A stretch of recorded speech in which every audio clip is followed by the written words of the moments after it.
Let me tell you about LDL cholesterol. There's a very common misconception that I come across almost every day in my clinic. I just saw a patient, a 65-year-old man, healthy and active. He still goes jogging every week, plays tennis with his friends, and enjoys life. But he came to see me with fear in his eyes. "Dr. John," he said, "my family doctor told me I need to start statins immediately. My LDL cholesterol is 150, and they said I'm in danger." I'm Dr. John, a men's health specialist with over 30 years of experience, and what I'm about to share might completely change the way you look at heart health. I've worked with thousands of patients across the country, and what I've discovered might surprise you, because while most people think statins and low-fat diets are the only options, the truth is your body needs cholesterol, and the story about LDL being bad is missing crucial pieces of information that could change everything about your health journey.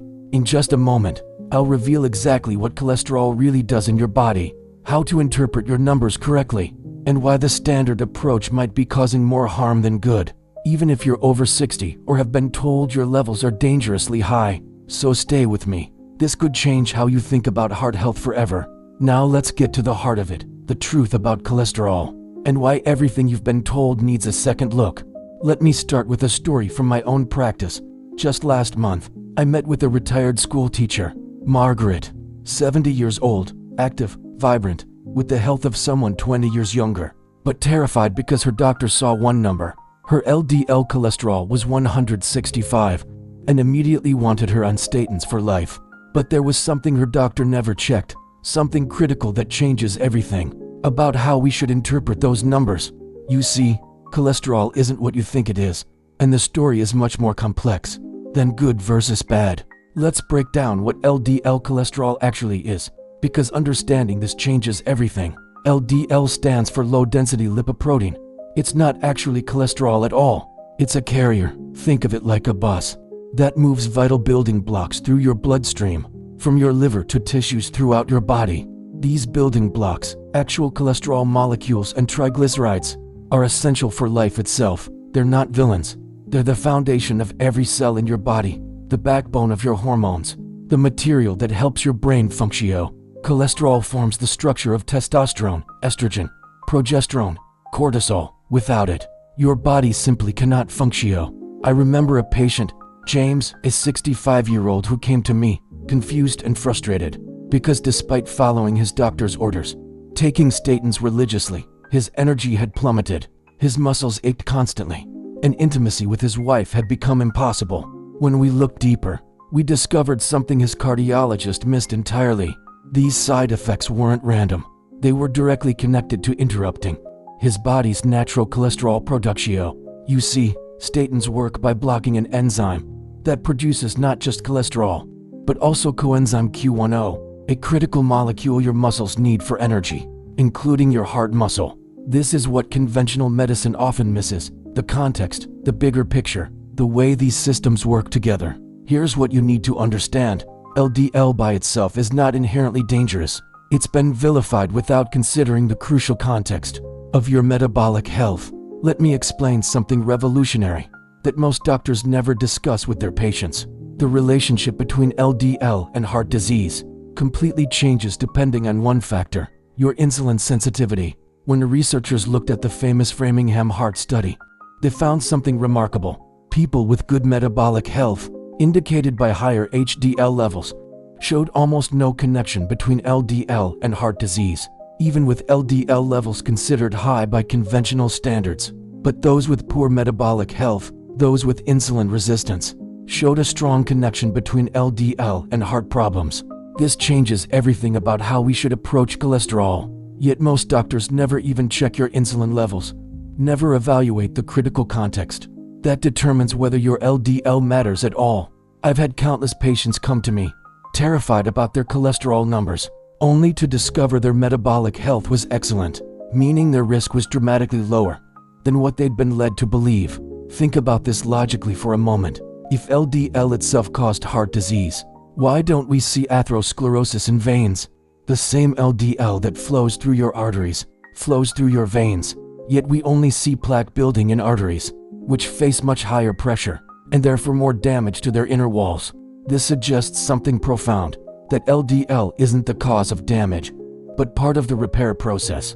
Arriving at the scene like a firefighter, not starting the fire. Let me share another insight from my practice that conventional medicine tends to overlook. Many people eating healthy, natural foods, especially those rich in saturated fats like eggs, meat, and butter, see their LDL numbers rise slightly, and doctors immediately panic. What they don't tell you is that this kind of LDL is typically large, buoyant, and stable, while the LDL particles produced from diets high in processed foods and vegetable oils are small, dense, and more likely to oxidize, becoming truly problematic. It's like comparing beach balls to BBS. Both are round, both might register on tests, but they behave completely differently in your body. I had a patient, Robert, 68 years old, who came to me terrified after switching to a more natural diet. His LDL had gone up from 110 to 142, and his doctor wanted him on medication immediately. But when we looked deeper, his oxidized LDL had actually dropped significantly. His inflammation markers were the lowest they'd been in decades, and his insulin sensitivity had improved dramatically. 6 years later, Robert remains medication-free, more energetic than he's been since his 40s, with perfect blood pressure and robust heart health, despite his elevated LDL. This is what's missing from the conversation: the nuance, the context, the complete picture that determines whether a number on a test actually matters for your health. Now I want to be clear.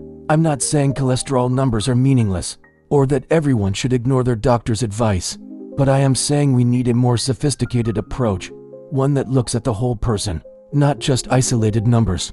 When we look at people over 70, some fascinating research emerges.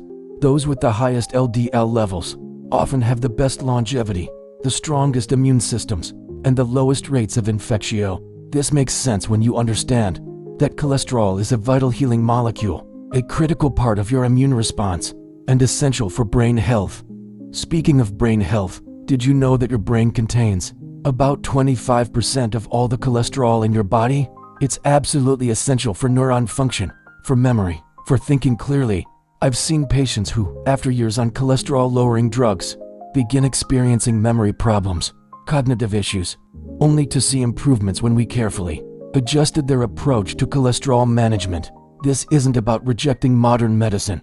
It's about being more precise, more personalized, more attuned to what your unique body actually needs. So what should you do if your doctor tells you your LDL is high and wants you on medication?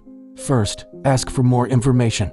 Request tests that provide context, like fasting insulin, hemoglobin A1C, inflammatory markers like hsCRP, and advanced lipid testing that measures particle size and oxidation. Second, consider your overall health. Are you energetic, strong, clear-minded? Do you sleep well? Maintain a healthy weight?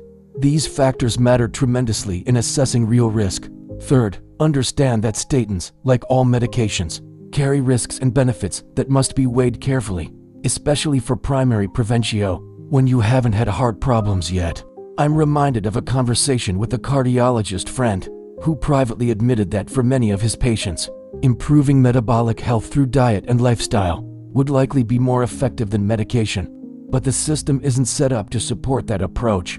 It's easier to prescribe a pill than to guide someone through transforming their health, even when that transformation would yield better results. Let me share a simple approach I've developed over 3 decades of clinical practice for understanding your cholesterol numbers in context. It starts with recognizing that your body isn't making mistakes when it produces cholesterol. It's responding to needs, to signals, to the materials you provide through diet, and the demands created by your lifestyle. If your LDL is elevated, the first question isn't, how do we push this number down? But rather, why is my body making more of this? And is this actually harmful in my specific situation? For many people, the answer lies in insulin sensitivity, in the health of their metabolism, in how well their body processes energy. OT and pushing down one number with medication.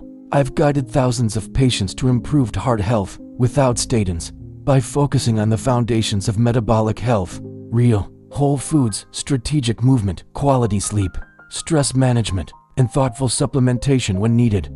The results speak for themselves: improved energy, better cognitive function, robust immune systems, and yes, heart health that lasts decades longer. than what conventional approaches often provide. One approach I've found particularly effective involves focusing on 4 key areas that dramatically improve metabolic health and put cholesterol in its proper context. First, limiting processed foods and industrial oils, which promote the small, dense LDL particles, most strongly associated with heart disease. Second, incorporating strategic fasting periods, which improve insulin sensitivity and help your body clean up damaged cells. Third, prioritizing quality protein and natural fats, which provide the building blocks for hormone production and tissue repair. Fourth, reducing chronic stress, which drives inflammation and metabolic dysfunction, often contributing more to heart disease than cholesterol ever could.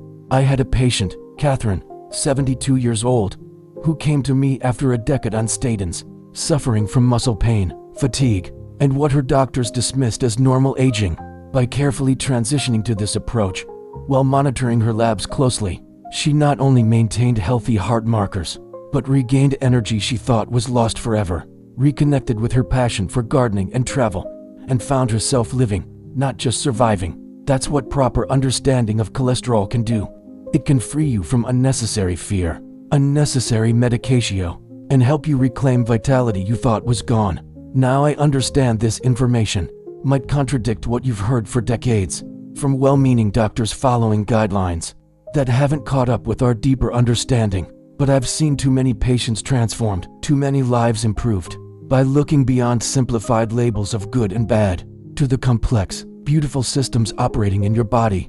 The truth is, your body wants to be healthy. It's designed for vitality, for resilience, and sometimes what looks like a problem on a lab report is actually your body working exactly as it should. So if you're facing decisions about cholesterol, about statins or other interventions, I encourage you to seek deeper understanding, to ask more questions, to consider the context of your unique body and life.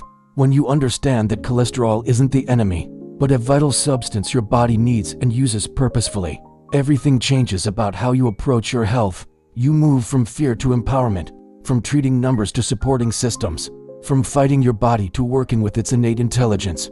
I've seen this transformation thousands of times, in my patients, in my colleagues, and in my own approach to health. This isn't about rejecting modern medicine. It's about embracing a more sophisticated understanding that honors both scientific advancement and the wisdom of our natural physiology. So what's the one thing I want you to remember from everything we've discussed today? Context matters. Your cholesterol numbers don't exist in isolation. They exist within the complex, intelligent system that is your unique body. And when you honor that complexity, when you work with your body instead of against it, remarkable healing becomes possible at any age, with any starting point. I've seen 80-year-olds reclaim energy they hadn't felt in decades. I've seen heart health improve without medication. I've seen fear transform into confidence as people understand what's really happening in their bodies. This is the transformation I wish for you. Not just longer life, but better life, filled with energy, clarity, and joy that comes from working with your body's wisdom rather than against it. As we wrap up today, I want to invite you to reflect on what you've learned, to consider how it might apply to your own health journey, and to approach your next doctor's visit with more knowledge, more questions, and more confidence in your body's innate intelligence. The truth about cholesterol isn't simple. It isn't captured in labels like good and bad, but understanding it more fully can transform your health in ways conventional approaches often miss. Final thoughts. This is only the beginning. Sometimes we come to a point in life where we quietly begin to accept less energy, less clarity, less confidence in our health, not because we want to, but because it feels. That's just the way things should be as we age. But I want to tell you from one human being to another that this idea is simply not true. You're not done, you're not too old, and your body hasn't given up on you. What we've talked about here seems complex, but what it represents is something much simpler. Your body has wisdom, purpose, intelligence in everything it does, including making cholesterol. Think about all your body has carried you through. Decades of hard work, sleepless nights, raising families, life stresses, laughter, losses, victories. Your heart has beaten every second of it. Your blood has flowed to keep you upright, moving, showing up day after day. And now when you finally have time to enjoy the moments that truly matter, connection, discovery, joy, You deserve to understand what's really happening in your body. Be limited by oversimplified stories about bad cholesterol. What I hope you take away from this is not just information about lipoproteins and statins. I hope you take away the belief that your body isn't your enemy, that the wisdom of medical science is most powerful when it works with your body's natural intelligence. Against it. The truth is, age doesn't have to mean decline. It doesn't have to mean medication. It doesn't have to mean fear about numbers on a lab report. It can mean deeper understanding, more personalized approaches, and health that improves with wisdom, not deteriorates with time. So if all you do tomorrow is ask more questions or research beyond the simplified stories, know this: you're making a choice to engage with your health intentionally, a choice to honor the complexity and wisdom of your body, not because it's broke, but because it deserves to be understood. This isn't the end of the conversation.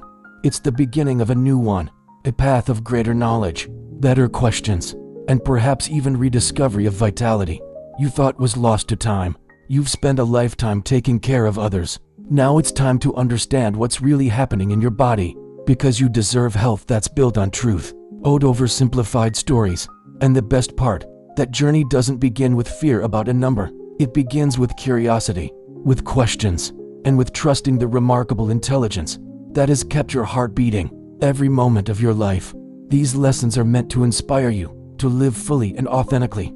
Now I want to hear from you. Take a moment to reflect and share one thing you've learned and intend to apply in your own health journey. Let's support each other on this path toward embracing these truths. If you like this video, leave a comment with the no one. If not, feel free to comment with a 0.